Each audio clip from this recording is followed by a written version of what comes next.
I think some of the research people at Microsoft, they finally nailed it. You know, we go back and forth. I've started to think that we had a whole. I'm going to borrow from that guy who did the ZERP era of DevRel is over. Now get some shit done that helps us make money. Blog post, which is fine, good stuff. I think maybe we had this whole ZERP era of like self-care in the workplace, where you were supposed to take care of yourself, take some time off if you need, reflect. And I think once the interest rates went up, it's just like, fuck all that shit. We're done with it, right? Like we don't need that. And I think the appropriate title for that is what I was reading about in this report, the infinite workday. I think now that sounds so ominous. I'm sorry. We've gone from, take as much PTO as you need. Here's a contemplation room you can go in if you need it. And now we're just like infinite workday. Let's do this. And now that's just the title for it. But I think there's a whole bunch of interesting figures in here about how people spend their time during the day. And I think, to be a little that guy about it. I think a lot of what you need to know about productivity comes from the way programmers work and what they always say. And the number one thing I think you find over and over again that every programmer intuitively knows is like, don't interrupt me. It's sort of like, if you want to increase productivity, don't interrupt me, right? And I think that probably applies to most every type of work. And so I was looking through this, and it looks like they identified 2 times during the day when people, I guess on average, I don't know if they did some sort of Monte Carlo P equals something cool analysis, but like, or if it's an average. But there's two times during the day where there's peak performance, and it's kind of like, let's say 9:30 to 10:40 a.m., right? It's that time of day where you got in, you got some coffee, and it's right before you start thinking about what to do for lunch, right? And so you've got this like time in there. And then the next peak, which is not quite as high, is basically after lunch until you squeeze in those meetings at 3 p.m. Like, we got just enough times for meetings, and I got to leave around 4:40 because traffic sucks, right?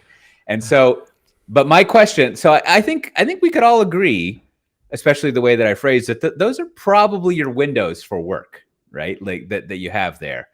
But my question is, after all this extensive study, is anything actually going to change, or are we still going to just have meetings all day and interruptions? Especially now that we all have to return to the office, where basically, when you go to the office, it's kind of like wearing one of those like safety vests or orange hunting jackets, and everyone else is there like looking for you. You've got like a target on you as far as interruptions, just wide open for it.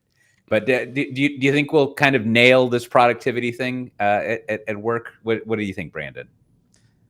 I think we're current course and speed. Everything continues to be the same. I don't know. I feel like we're at this now. I don't know how many. When did email get into the workplace? 1990-ish, maybe a little. Maybe early. Like 98, 2000, wide stream, like wide stream, 95. I don't know. Let's just say 30 years. I feel like we're like 30 years into this, and pretty much nothing has really changed. I mean, some of the programs change. Maybe we don't do WebEx. Maybe we do Teams. Maybe, we have some different email clients, no more Eudora. For those that remember the old school, it's like that, I think that was the first email client I worked at the first job, right? It was new. So, but I think we can't help ourselves, right? This is sort of how we tend to want to work, I guess we would say, I don't know, maybe revealed preference, right? The revealed preference is revealed productivity. And, ultimately, as anyone that's worked for any length of time learns, it's like all you can really do is protect yourself. You just have to like block calendar, turn on do not disturb, turn off all your notifications if you truly need to get something done for an hour without interruptions. That's to me remains the only solution. Matt, what are you seeing out there?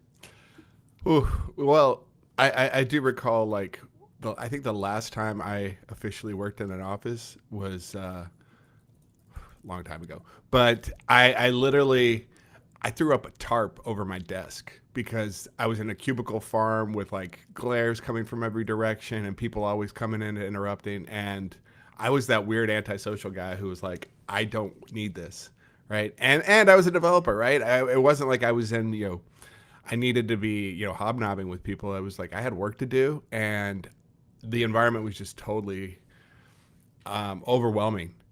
Just the number, because there were low cubicle walls where you could see over them, and there were walls. glares from every direction, and it was loud. Well, that's back when they like, had cubicle walls. Now it's all the open space, right? It's just everyone which sits is in a worse. big open. Yeah. Well, Which maybe is worse. it's a lesson here. Maybe like one person's collaboration is another person's interruption. Like, is that maybe the overline? I mean, maybe this.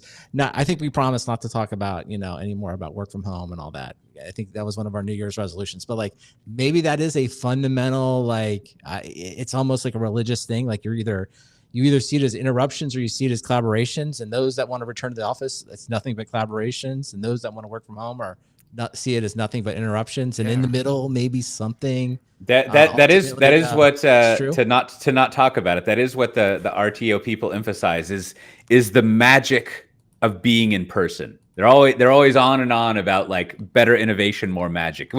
So here's another figure under the heading, which I think another great heading, the chaos of the infinite workday. I think love that. But it says 50% portion of meetings that are ad hoc, called in the moment without a calendar invitation.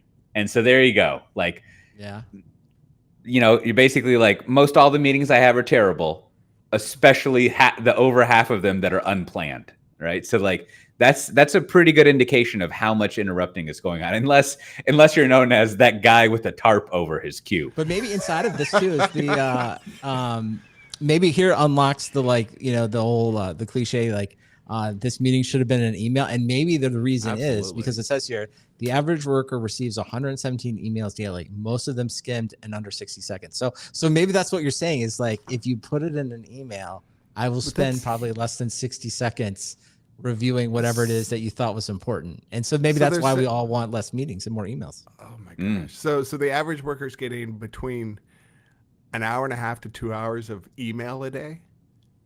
Well, that's based on, I mean, if you spent 1 minute on almost 120, so you're right. That would be, so that's kind of an interesting question unto itself, but it is kind of interesting when you see someone said, I guess they tracked it to like, you only spend 60 seconds, which actually, honestly, it feels right when I totally, say that out loud. I'm like, but it is kind of weird. There's so many people sending emails that are read for less than 1 minute, but I guess I must be sending a lot of emails like that too. Weird. Probably all. I mean, this brings up the infamous the higher level executive you are, the shorter your emails are, right? Which is maybe a combination of a learned habit and then also practical for what you're saying. And then 3, I always think is like you're a bit of a jerk, right? Like, but that's fine. Like I think the other thing with if you have a system that you have a lot of meetings and a little over 50% of them are ad hoc meetings, then it is just, I mean, this is what you're saying. It's just part of the expectation that no one, like, I don't do this in email, right? Whereas if you did have a culture where you read, then maybe that would work out. Like, to bring up one of the very problematic productivity masters of our generation, Donald Rumsfeld, he was infamous for sending out memos. I think they called them snowflakes or something like that. And he would just send out memos about everything. And because he was the boss, I assume people read them, right? And looked through them no matter how long they were. So if you had that culture of reading stuff, it would make sense. But I think like you, I'm rethinking maybe I should just not write long emails anymore. Just be like, sounds good. Or I could Elon Musk it and just send emojis. Just like that's all I need to send a thumbs up. I have used the tack back on a couple emails. I think it's I don't know if people think that's good or bad, but I think there's several times where, especially in Outlook, you can just click it and it's just like acknowledge, right? You just like, I read it. I know what you're saying. So I don't know. I don't know if that's good or bad, but I do like that. Now the final thing I want to ask about is that infinite part. And I've been thinking about this a lot recently. Because I've got a very complicated relationship with maybe perceived workaholism, right? Like I don't quite know. I'm never quite sure if I'm working enough or I'm working too much, right? Like does it count to like read tech news. Is that work or is that not work? And then if that is work, then I'm probably working enough. Or like, what if I'm walking around worrying about how I'm going to write that ROI of DIY platform building white paper? Is that work? Or do I need to actually be in a 50% of meetings or ad hoc meetings for it to be work? And those are more just invasive thoughts that I need to like work on to not be thinking about while I'm washing the dog. Is an invasive enterprise thought, does that count for when I can punch out? Or is that a psychological problem that I have? I feel like that is part and parcel of being the kind of jobs that we have, where it's not, responding to email isn't your job. I mean, apparently it's 2 hours a day of your job, but your job is to know things and to be able to pull them all together and synthesize incoming data. And so you can't be expected to only do your job sitting in front of your work computer, because that's just not how the human brain works. So yeah, I mean, I'm not your boss, Cote, but keep reading that tech news. I think that helps you form the sort of work that you do, right? You're you're a thought leader, and part of that is like knowing what's going on around the world. That's really interesting, though. I think the whole idea. I wish we had like Andy Jassy on line one. Be like, okay, like, because I kind of feel like, if I'm thinking in front of my computer or reading something, then that definitely feels like a work thing. But like when I'm, if you will, listening to consuming content outside of that, I always feel like a little guilt. Like, but that makes you better at your job. Right. Well, it's not so much that I disagree with it, but I just sort of like when I sometimes I've said on the show before, like I like to listen if it's a conference call or something where I just have to listen for the most part, or like all hands. It's like I like to be walking around when I'm doing that, because it just keeps me more engaged. But I also kind of feel like, oh, am I like cheating? Right? Should I? I'm not in front of my desk. I'm just listening, and I could even be outside, just walking around. But it's so I don't know. Maybe that's just like a. I mean, when you're on a call and somebody calls from their car, do you think they're cheating? No, I don't. I'm kind of in favor of everyone being where they want to be. I never have the problem with it. But it's always just back to like, again, it's like, we'll use whoever. It's sort of the overarching CEO. It's the Jamie Dimon who's like, why is everyone not in the office? You're always like, well, I guess they don't think I'm working. And the thing about those executives is they're not in the office. They're out there, power lunching, they're traveling, they're talking at conferences, they're, hobnobbing around, they're meeting customers. Like, they're not sitting in the office. True. So yeah. I don't know. Maybe in the end, the infinite workday leaves us, just where we were before, just always working. Well, also, since last we recorded in Infinite News, over there on Infinite Loop Highway, nice. they had their WWDC conference, and I know there's a lot of expectations. They're going to solve all the AI problems. It's going to be a big deal. But I earlier today, I was reading through, as always, Brandon's extensive link up about it. And I was thinking, like, this seems like pretty good stuff. Like, I think that hopefully developers will be able to build a bunch of stuff out of it. But let's start with the one that since, as I'm fond of saying, I stopped programming in 2005. So I basically missed firsthand experience with every single way that programming is done now. And like it, so it looks like you two will have to explain this to me, but I think they made their own version of Docker Desktop in Xcode, which means that I don't know if it's going to ship on every single Mac, but you have to install Xcode for it to work. And as you pointed out, Brandon, and maybe this is the part that I just want some, speaking of invasive thoughts, some counseling on, is it's good from a secure standpoint, the containers that they run. And I think is it OSI or OCI? One of them is open source and the other one is containers, if I remember. But whatever that container standard Docker had to do so that people didn't freak out about lock-in and stuff, or someone did.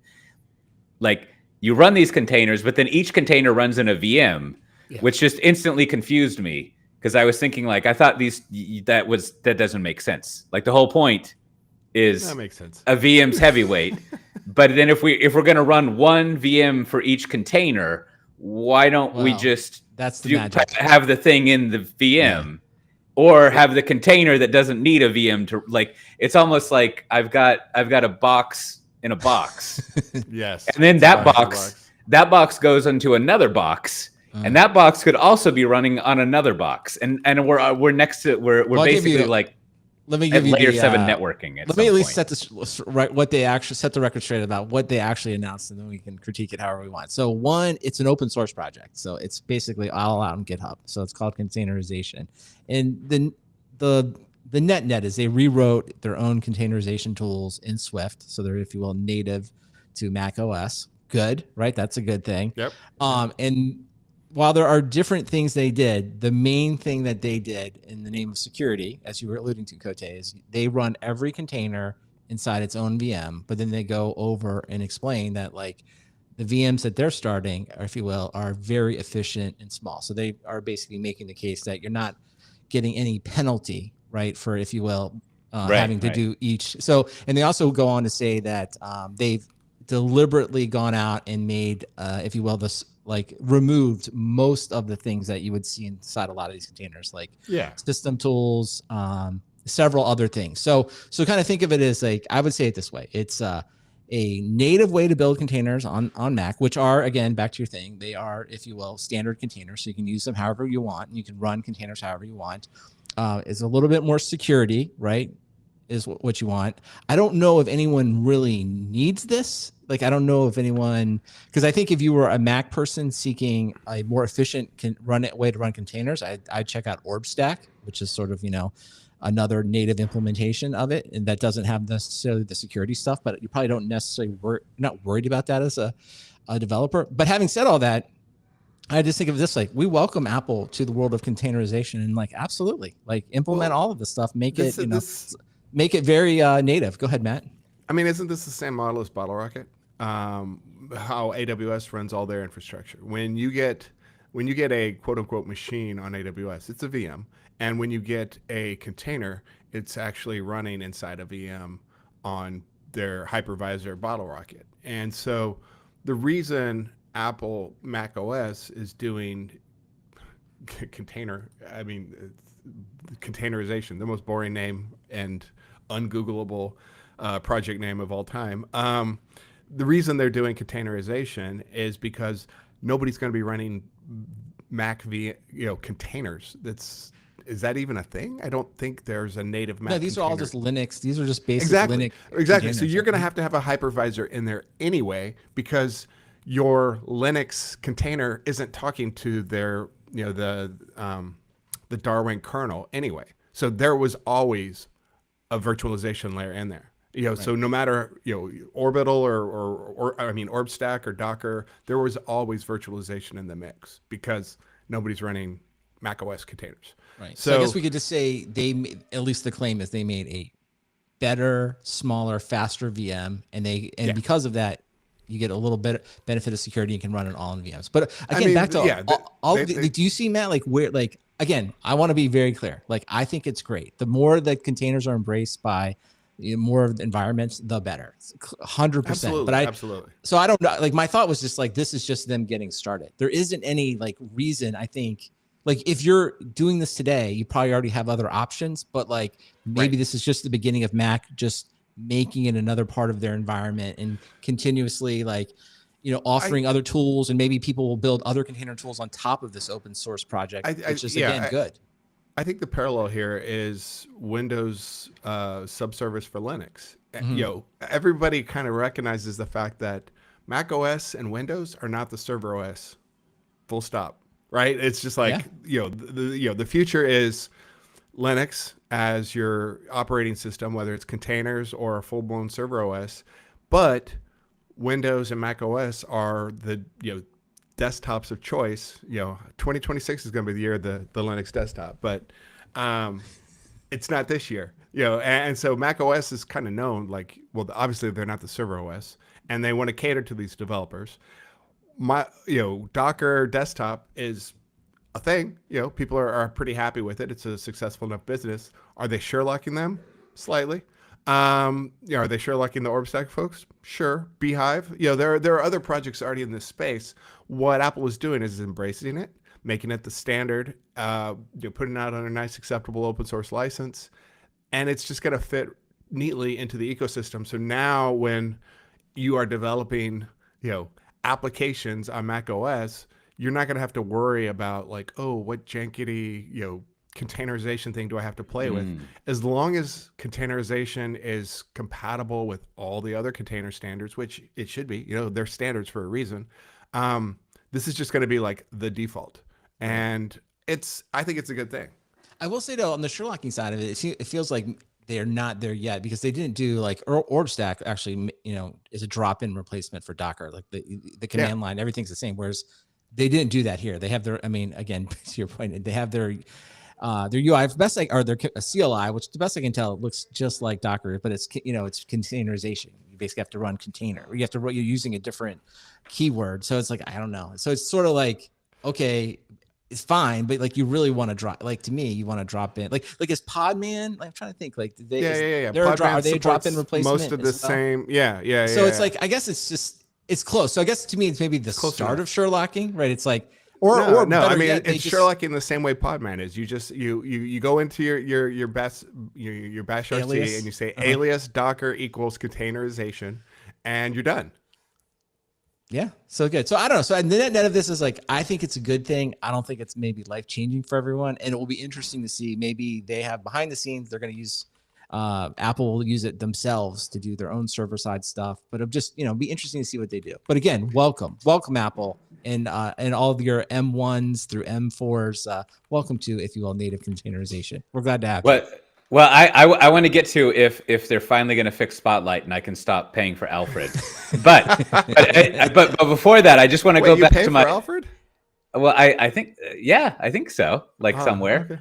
But I want to go back to my dumb 2004 thing, and maybe you can just be very brief and I'll just accept it. Obviously, the developers, they want containers, but if you can make a VM good enough to run a container, why are you not just doing it in the VM? Like, is it just a preference of how you interact with and configure it? Is there an actual technical thing like, oh, well, the container can go 200 miles an hour, but the VM can only go 150? Is it a preference, or is it like you actually need a container to do things that were not possible with this cool VM?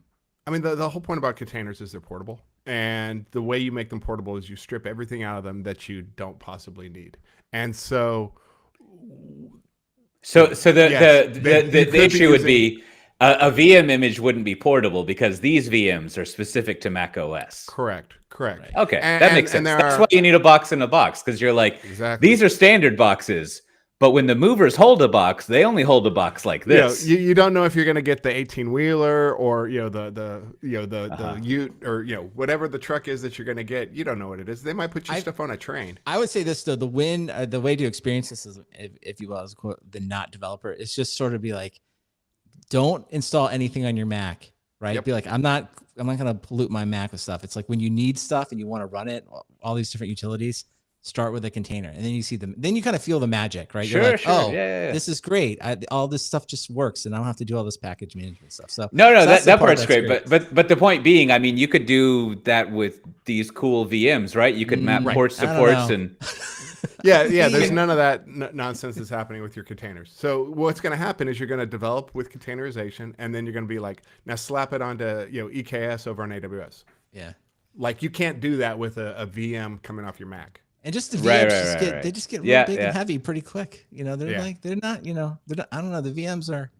Yeah. So maybe best case scenario, sometime around 2012, they just stopped making VMs better. And they're like, we're putting all the better usability stuff into containers. And so while we could have do my favorite incremental change, while we could have developed VMs to have all the same functionality and features, one, we didn't want to standardize it so it works everywhere. And then two, we're not going to do it.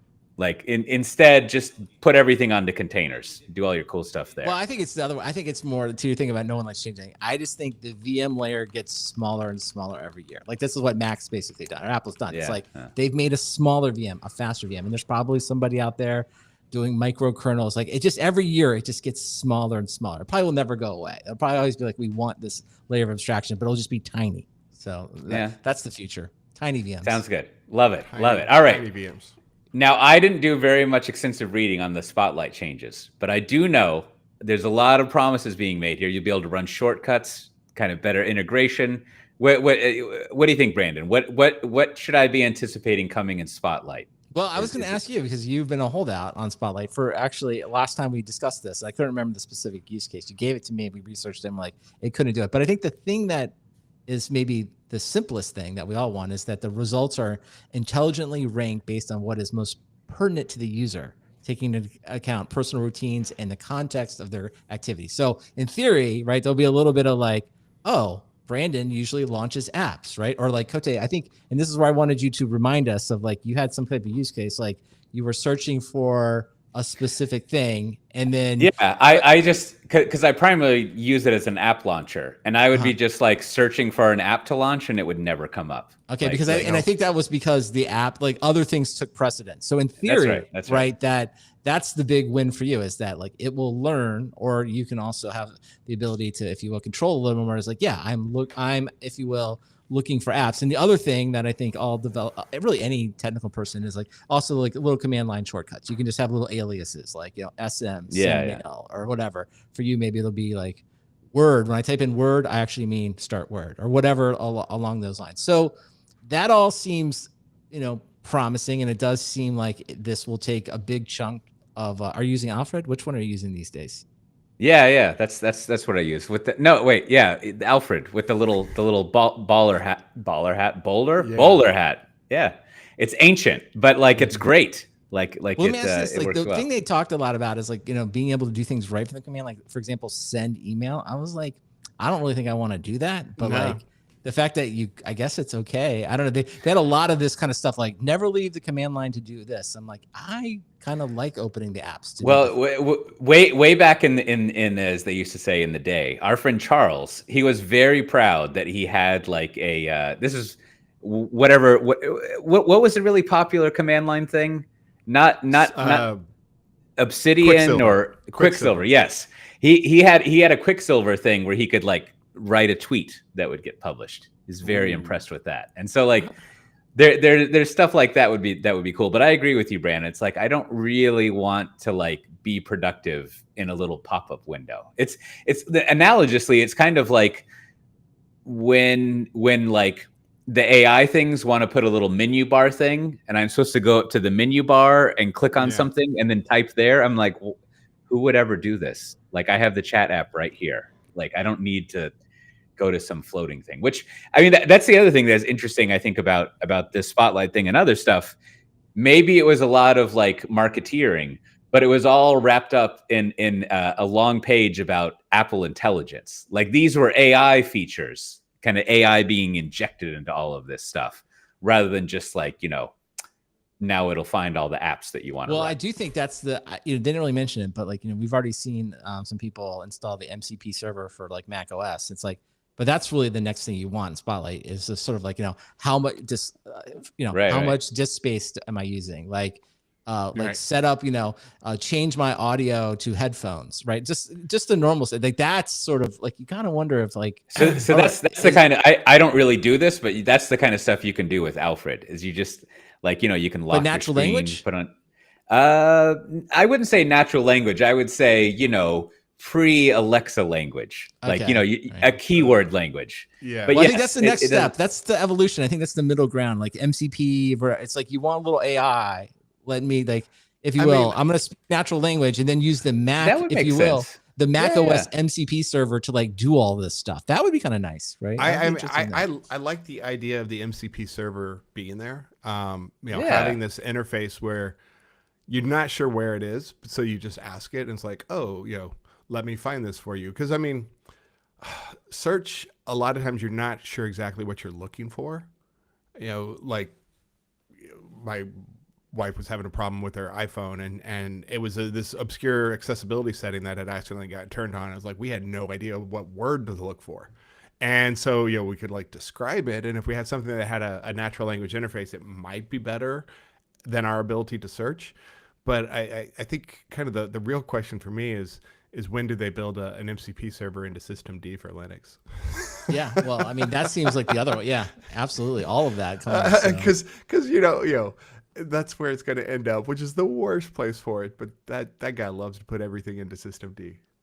I don't know, but I do think the command line is like, it's a great example of like, no, it's like, I mean, even the greatest Unix admins, like you forget some of the commands and like all the switches and like all the different parameters. It's like just the ability, in my use of cursor, right? The fact that cursor like will just like write all those commands. It's like, I don't know. It feels perfect, right? That's the way I want to interact with something. Like I'll remember some of the basic ones, but at some point I need your help, right? It's about, I've already talked about GitHub a million times, but like, it's like, yeah, just remember all the GitHub commands for me, and then it's fine. I don't mind interacting with GitHub because I don't really have to type any of it. You're doing the work. So I don't know, Cote. I guess we'll make you the test pilot here. We'll check back in sometime, and maybe I guess it'll be October, and see if you're willing to make the switch from Alfred on Spotlight. That's your mission, Apple. Convince Cote to switch. Yeah, that'll be good because I'll know, like, as always, I'll know like the three things that I use Alfred for. And if it does those three things, then you're in. Then I'll be fine. I enjoy scrolling through all the 10 different windows of opportunities I have to be productive with Alfred. But half of it's grayed out because you're not a paid user.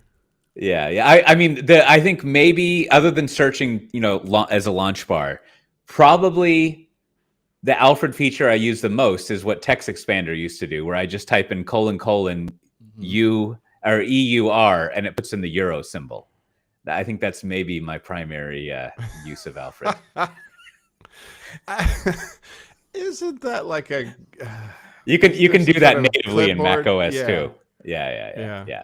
Which is fine. It's just an excuse to use it. Wait. How do you write your name?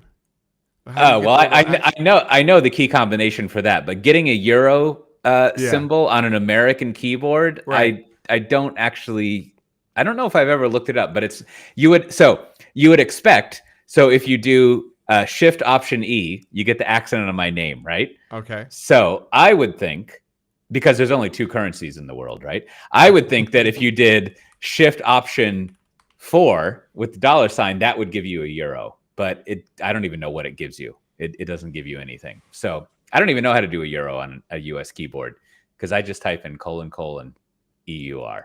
And then it pops up. Well, that's good because I'd probably just Google it and copy and paste. Yeah, that's what I used to do all the time. You're lucky, Matt Ray, because they use the same. I just symbol. Put a $sign and write AUD. Yeah, nice. Well, speaking of AI, the other, I think what looked the most interesting, and of course, is the developer conference, so everything is more or less developer-y, is that developers will be able to access like the AI model or whatever that's built into, I think, Mac OS, but also iOS, which I think if I understand it correctly, and I'm the guy who doesn't quite understand why you would use containers instead of VMs, so it shows you what I know. But like, I'm guessing this means that I won't have to paste my OpenAI API key into every app that wants to use AI. That's what I'm assuming this means. They'll just be able to go down there and use whatever model is there. And what I thought would be interesting about it is, like, you don't always need ChatGPT 4.0 Pro +9 or whatever the current version is. Sometimes you just need a really stupid AI to do something for you, which, maybe this means you get more access to, what do they say in Lake Wobegon? Above average AIs. Well, I don't know. The big news, I guess the theory behind it is not for the developers who've been talking about it. Everyone wanted access to Apple's foundation models, right? Because they don't want to have to pay ChatGPT or anybody else. They just want to be able to do it. So, it's one of these things like, well, everyone asked for it. Apple did it. But it just seems like unknown whether or not, will the foundation models be good enough so that an app developer that wants to do an AI type thing will have confidence that when they ask the foundation model from Apple that runs locally, that it will do something interesting, or will it just be to your point, just a final thought on it was like, your point is like, no, you'll just do it. And you'll be like, that's not what I wanted at all. Let me go over to ChatGPT and let me see if it will do it properly. Or somewhere in that interface is the ability to kind of toggle, right? You're just like, you're typing along, you're coding something fairly straightforward. And you're like, yeah, we can use the local LLM for this. And then you're like, all right, now refactor this bad boy. Hit the turbo button and off it goes into the like the paid feature inside is like, okay, if you pay us, we'll then funnel that or, request to ChatGPT, or and then you've got a daily quota of tokens that you can consume. But remember, like if you're like building an app, though, like if you're building the app and it goes to like thousands of people, it's like your really only option is either you got to like eat the cost for calling out to OpenAI, or you can just use these foundation models for free. So that's the belief is that like the free foundation models will, if you will, unleash AI inside of all the apps at no additional cost to the actual developer. Now, obviously, and it's the just cost a matter is of like how good the models are. Yeah, and it's like I mean, time will tell. I don't know, but I think someone else, many other people pointing this out. This is a nice like sleight of hand by Apple, because it's like, we're not really doing AI natively, but if you want to do it in your app, then if it does something stupid, Apple can be like, hey, like we had nothing to do with it. You use the foundation model, not us. So it's now maybe I obviously, for listeners who know me, I didn't read anything about this except the coverage, but like there is, who knows how they coded it, but there is kind of like an AI broker inside of macOS, because you can choose to go to ChatGPT if you've configured that.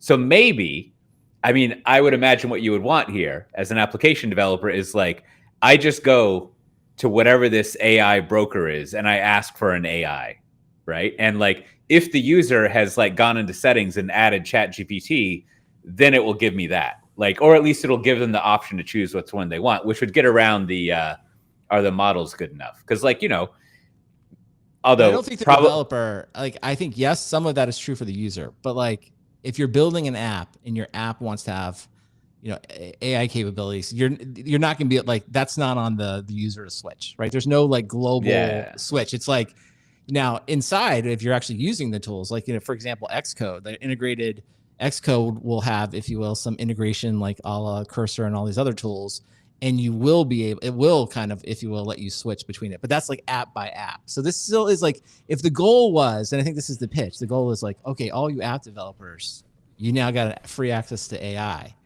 Okay, that's sort of the foundation models. Now, outside of that, it's like, yeah, Apple lets you toggle. You, the user, can kind of toggle between a couple things, but that's only going to control a subset of the things that you can do on the iPhone, which will be, so that'll be interesting. It'll be interesting to see how that works. Yeah. Well, hopefully, what they'll do is just use ChatGPT for everything. That would have been a great announcement, is to be like, well, yeah, it's just all going to go to OpenAI. That's well, nobody wants that though, right? Nobody wants OpenAI to win it all. Or they could provide it, whatever it is they're doing with their models. Don't want that. Well, I think what people want, to go one step further, is people want Apple to be like, we have a great thing. Okay, right. Just use that. But like, they can't ship the great thing. They've obviously, it's going to be another year plus, right? Before they don't even have to ship the great thing. They have to sort out all this mess of like, yeah. So I mean, so that's the whole. When do you go local? When do you go out? Right, but I think what we want is like, we don't want any of this problem. Apple, you figure it out and you do all this for us. But like today, you kind of have to be aware of it. Like, okay, which app am I in? When can I switch? When can I? Because like the big joke was like image playgrounds. It's like universally, hated, right? The Apple implementation of image playground. So it's like, that is like, yeah, always go to ChatGPT, right? Like never generate an image locally. So I don't know. So it's going to be a couple years of just like, we probably all are going to have to know more about like which AI we're using than we want to, if you will. But so I mean, this goes back to like, trying to get people to use a password manager. I think there will be a class of people who just like can't be bothered to sort this stuff out, and they'll just wait for it to be, fully managed by somebody else before they actually adopt it, or they'll just keep going to the web to ChatGPT. For sure. Or the app on the iPhone. Or the app. They'll just open the app on the iPhone. Yeah, absolutely. Well, now we should check in very self-interestedly. It looks like, as far as the AI injection goes, they're also injecting some AI into their podcast app. an app that I never use.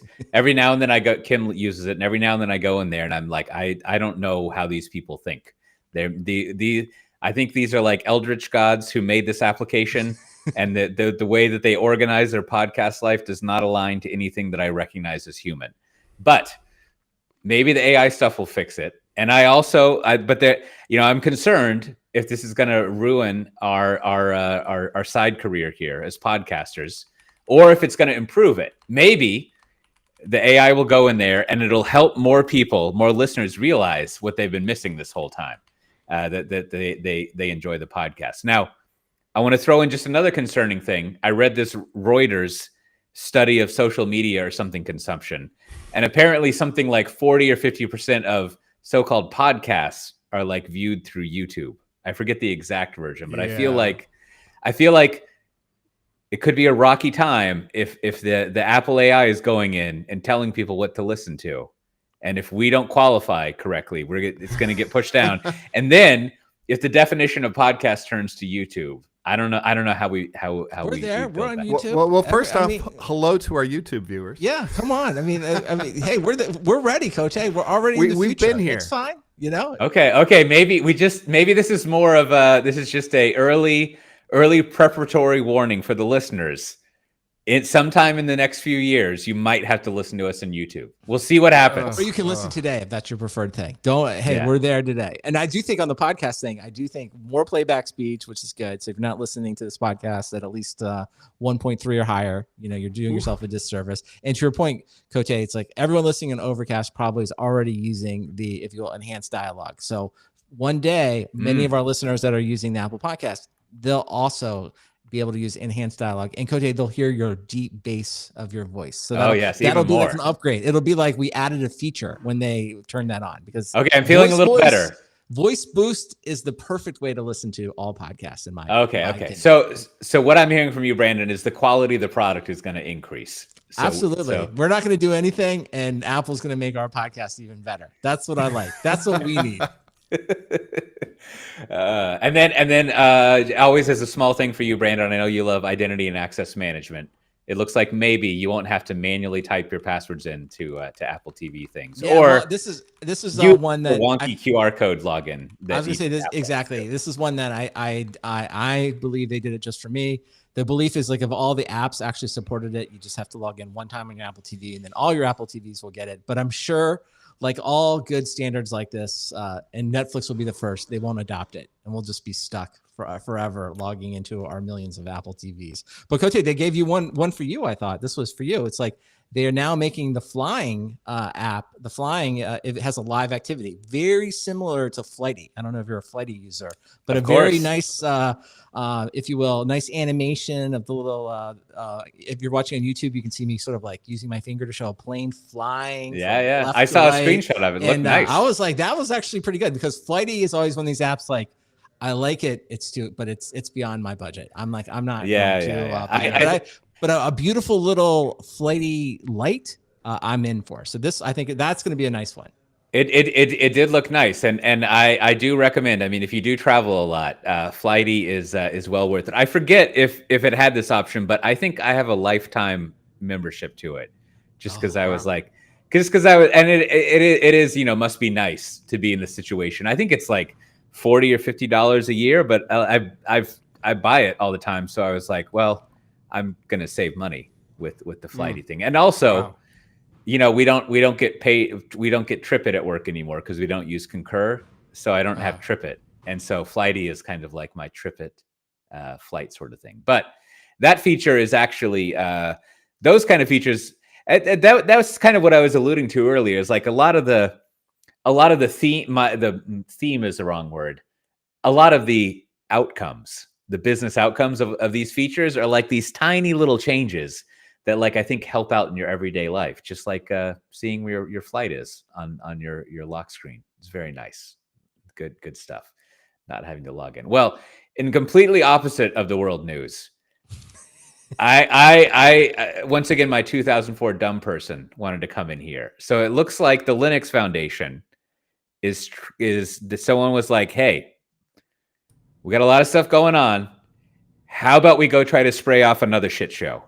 and they have set up, I think, a WordPress plugin registry that people can use, and that you would trust the Linux Foundation not to muck around with, to kind of like continue our WordPress drama of what's going on. But so first of all, did I get that part right? It's basically right. just like, I think it's not obviously open source or WordPress is already open source. So this is really, if you will, making the distribution of the plugins and many other things that used to only be done by WordPress.org. They're, if you will, now federating that out, and if you will, having they're calling the project FAIR. So just sort of like, a way to distribute that so that one company or one domain doesn't control all of that, which I mean makes sense, right? I mean, that seems like something we want.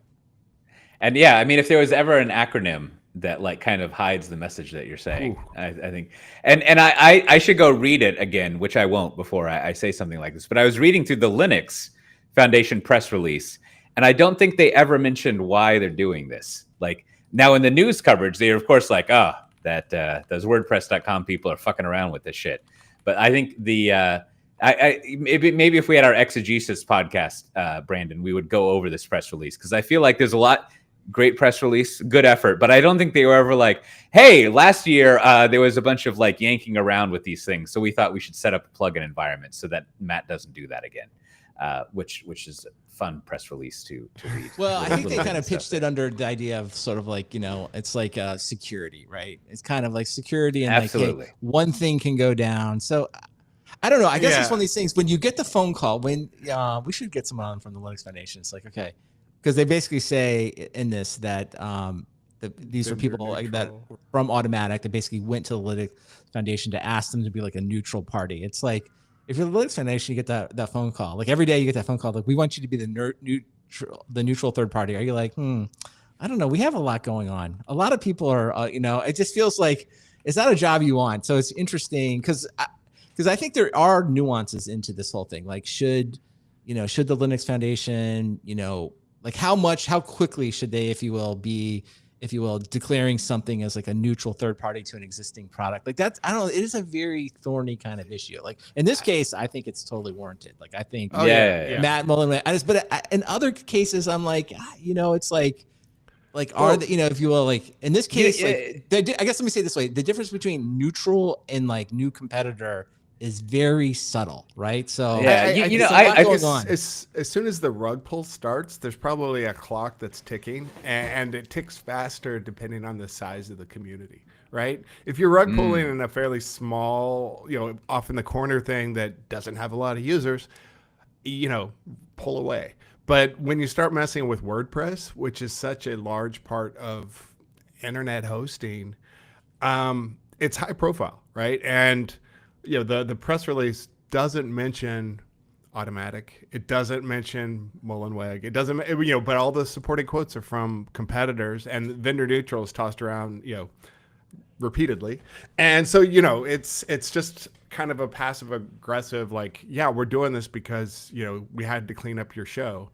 And, the clock started running. I guess on this one seems completely well-deserved. It's like, no choice.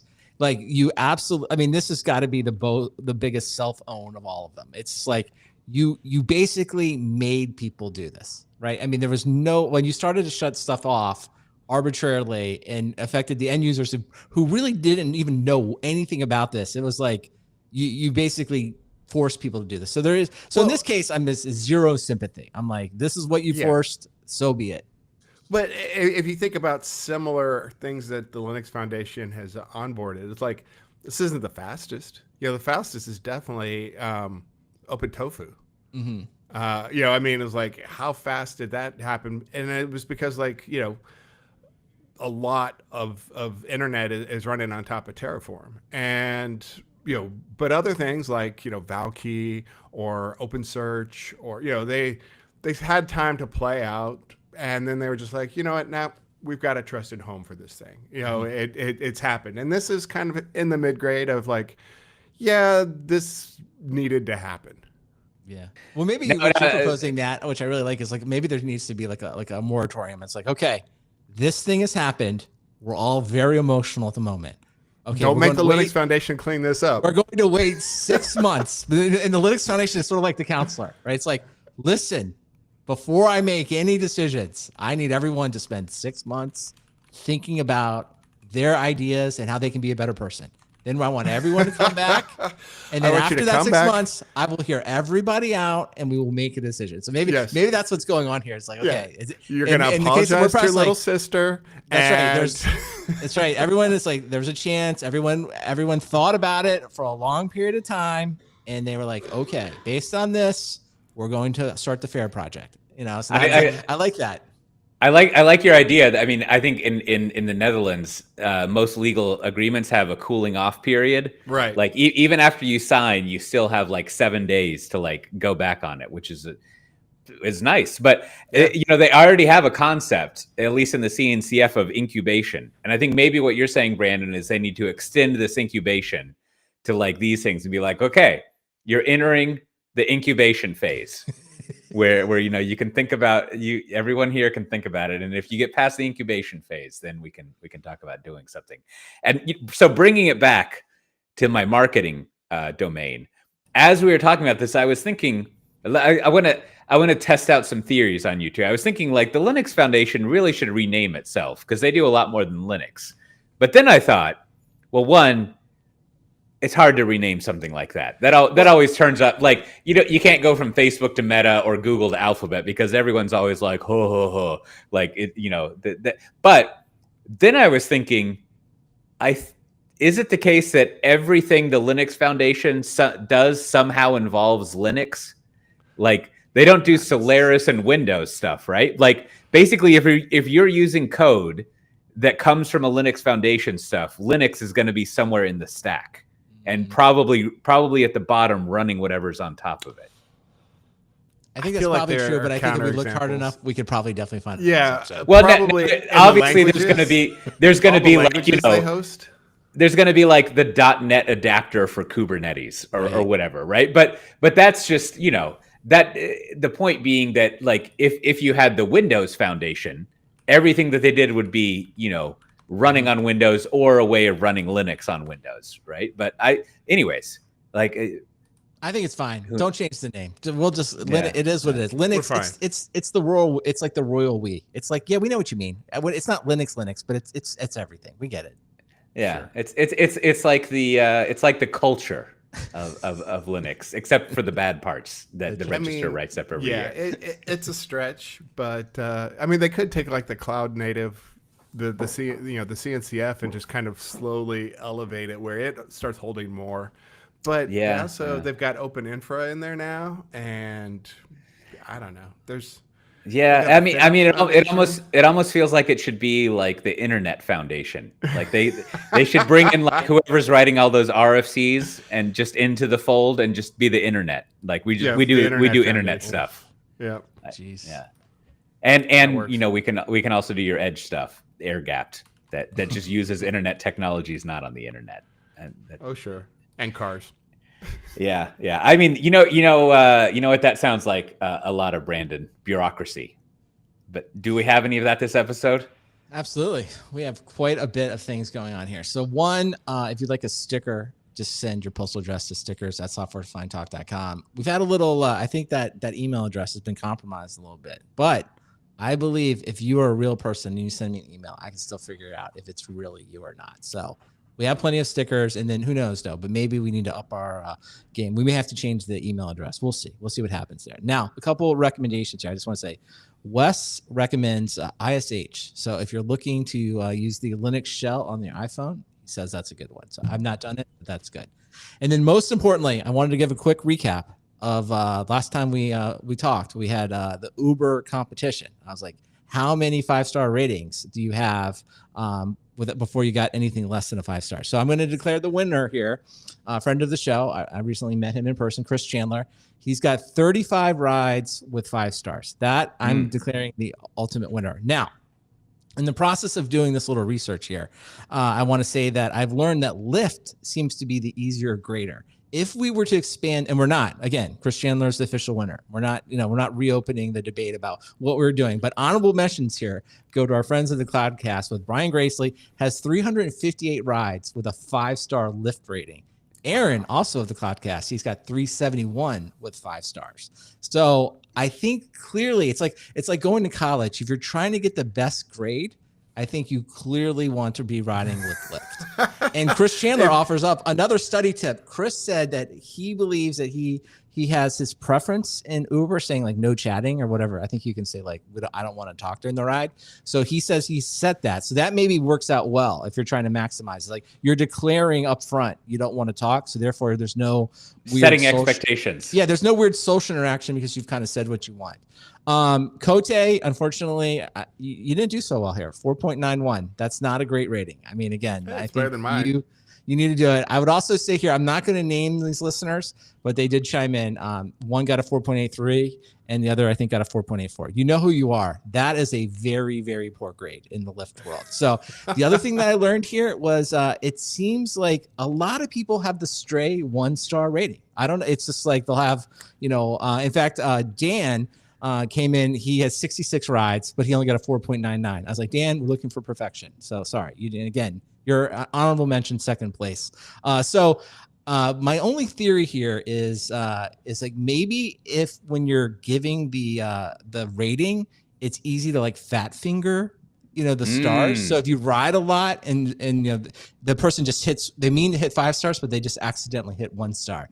Otherwise, there's just That's something my about. Story.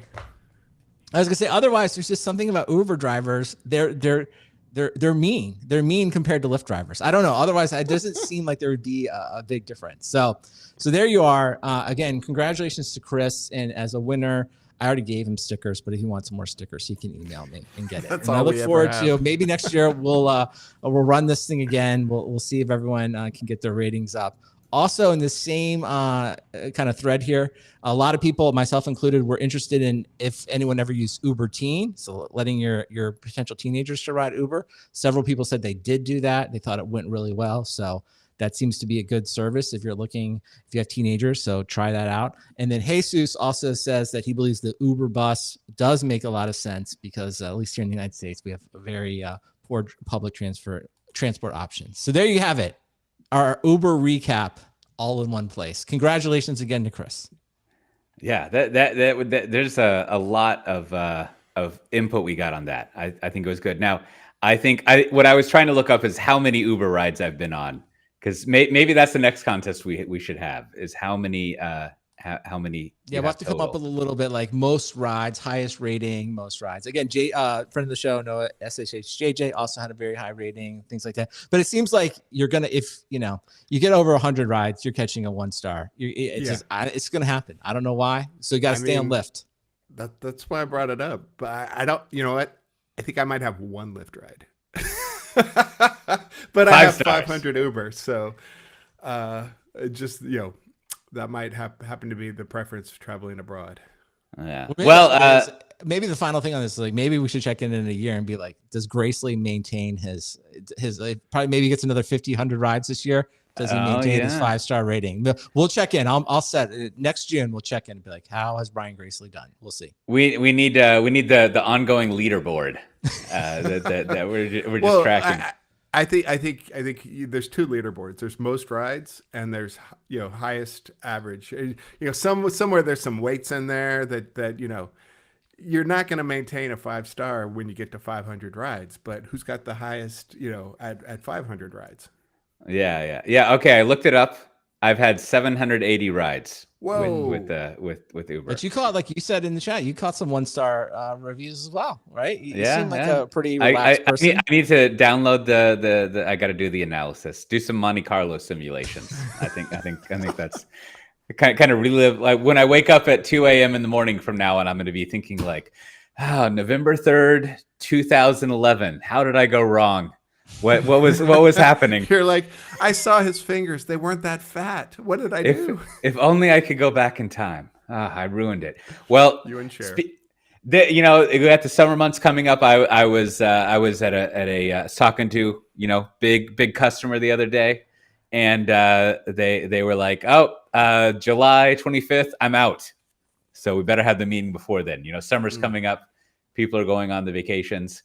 So there's not that many conferences to speak about, but there are. I've made a list. There's a bunch of CFPs that are open for conferences coming in the fall. But I have one conference to tell everyone about. And that's Cloud Foundry Day EU in Frankfurt, October 7th, 2025. I haven't submitted a talk to it yet because it's still open for a while. I don't know. I should come up with something to talk about. I don't know if this happens to you, Matt, or to you, Brandon, but I feel like after 780 rides on Uber, I'm kind of running out of things to talk about. I don't really know. I don't want to rewrite an abstract and just end up giving the same talk over again. So I gotta think of something. But you should check out Cloud Foundry Day EU in Frankfurt. It'll be good stuff. October 7th, 2025. Speaking of other things people should check out, Brandon, what do you have to recommend this episode? I was watching this new show on Netflix called Department Q. It's pretty simple. It's like a British crime thriller. I wouldn't, not great, but just a nice summer show, right? Just if you're looking for something, you're on a plane, you just need watched to. it already. Oh, you need to just chill out and just has. I think pretty. I guess older family. I guess you can't do it with little kids, but just a fun show to watch. So check it out if you're looking for something to watch. Department Q. Have you finished it? I finished it. Yes, I have. Okay. Okay. No spoilers, though. Well, we shouldn't ruin it for anyone. It's not a family show. Right. I guess you're right. Not a family show is probably it. Yeah. I don't know. I guess because my son's a teenager, we watched it as a family, but I don't know. It's probably not something good for certainly not for little kids. Yeah. Not that good correction there. How about yourself, Matt Ray? Also not a family show. My pick this week is an older video game that I picked up on sale. Call of Duty Modern Warfare Remastered. It was only $20, so it was a quick play. But the nice thing about playing old video games with the modern machines is you can just crank up all the video settings and quality settings to the maximum and enjoy it. So that's my pick. Get yourself old video games and crank up the settings. You don't need one of those $5,000 NVIDIA GPUs to play. No. Just a $500 one. Yeah. Well, my recommendation is it is family friendly. It's this little game called Infiltrate, Survey, Perceive, and I'm just going to give you a little preview of it. It's pitched as a solo, I wouldn't say role playing game, but I think you can do it with your kids. And the premise, the lore, is that the 2-dimensional stick figure people have finally decided that they need to get into the 3-dimensional world. So they're sending out spies and scouts to figure out what's going on. So what you do is you print up these little paper things and you draw stick figures of 4 different types and you deploy them around your house. And if people notice them, you lose points. And if no one notices them, you gain points for it. And so it's a little game that you can play with your friends or your family and see what happens. And it was enjoyable. It's even cheaper than $20, costs $3 to get the instructions. But now I've kind of told you the instructions. You probably could do it on your own. So check that one out. Well, speaking of things you should check out, you can go to our Slack channel, see a discussion of all sorts of things, including maybe people previously discussed Uber stuff. We did something on software-defined interviews. You should go check out the interviews channel. You should go to your favorite image-generating AI thing and tell it to make a picture of you, what it thinks you look like in a style you would enjoy, and see what it comes up with. Lots of delightful output from that you can look at. So if you go to softwaredefinedtalk.com, you can see the Slack thing. You can join that channel, go check out those pictures, put yours in there. All sorts of other stuff you can do. And as always, you've been listening to Software Defined Talk. If you've never listened to it and an Apple AI recommended this to you, then it's working. That's great. You should go in and tell the AI you like it and make sure you subscribe to it. And with that, we'll see everyone next time. Bye-bye. Bye. Sorry. Come on, Matt. I didn't know I was muted. Everyone's waiting for you on the YouTube. It's what's going on there. So, well, I thought you were going to recommend to watch it on YouTube. That would have been funny at the end. Watch it. Yeah. Watch this on today. Today on YouTube. Yeah. All right, Cote, I will change your life here. I'm gonna give it to you. All right. How to make the euro sign on a American keyboard. It's Option Shift 2. Option Shift 2. So Option Shift 2. Wow. Look at that. Now, I was thinking as I was because you were going over like how you type the E. So when I type your name with the E, I just hold down the E and it pops up, it gives me a bunch of E's with accent options. Yes, yes. So I was thinking like, oh, well, it seems like that should work. Like if I just hold down $, which on my keyboard is Shift 4, that it would do the same. It would pop up all the currencies, but no, not at all. So I would love to know. This is what I want to know. Is like to me, it seems like for sure the current, like you would have gone Option Shift 4. Right, because that would have been $, and then that would pop up currency, or at least that would be euro, but evidently not. They didn't. Oh, look at this! If you do Option 4, it puts the cents thing up. That makes more, no pun intended, sense. Oh, okay, because that's. Oh, I see. So that was already taken. Is that what the deal Yeah, is? yeah, and so I misspoke. The way I do the E is I do Option E, and then that puts a little accent, and then you type E again. And then that way, can you put an A there? So if you do Option E, it just puts an accent on the screen, and then you press the vowel that you want to be accented. So like then you can press A, and you get an accented A. Let's see, you can press O. Good stuff. Do you ever just do this? Let's just hold E down. No, I've never done that. I just saw, hold E down, and then you get all the E's. You can see. Oh, and you can press a number. Press 2, right? Yes. See, no, I never do that. Because that way you can, I don't know, that seems like, because then you have all the options, especially if you're looking for other languages, right? Yeah. And the same, I think the same. With a name like mine, there's only one option, only one letter I need.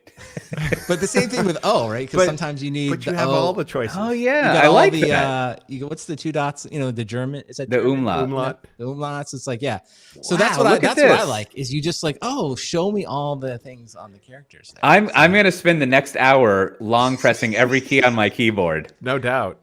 See what happens. Yeah. We get a lot of get a lot of option stuff, but yeah, yours is by far the one I use the most. Option, or I guess it's long press E2. That's how I do it. So Q does nothing.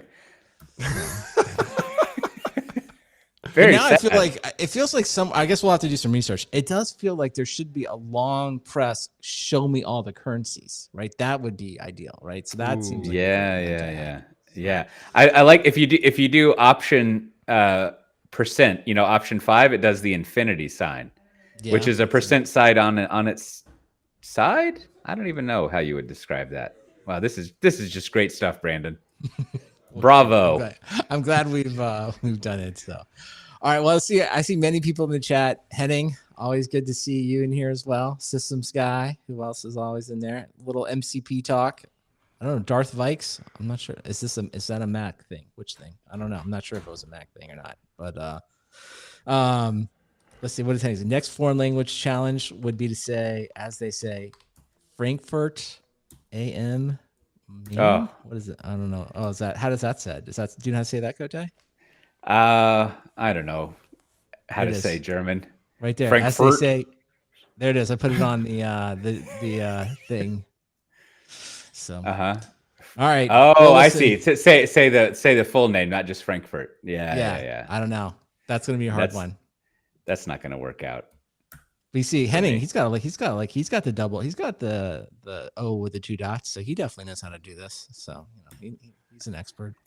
Now here's a fun one. If you do Option colon semicolon, for some reason it does the single character ellipses, which I do not recommend anyone use. Don't use single character ellipses. Why not? Always. I use that all the time. Why not? Well, I mean, I just it's the same reason I don't like M dashes. It's just how I was raised. Like I can't, I grew up in an era where you didn't have a single character ellipses. You just had the ANSI codes, so you had to use 3 periods. But isn't that nice because it only takes up 1 character, right? It doesn't. It's not. I hear you. I hear you.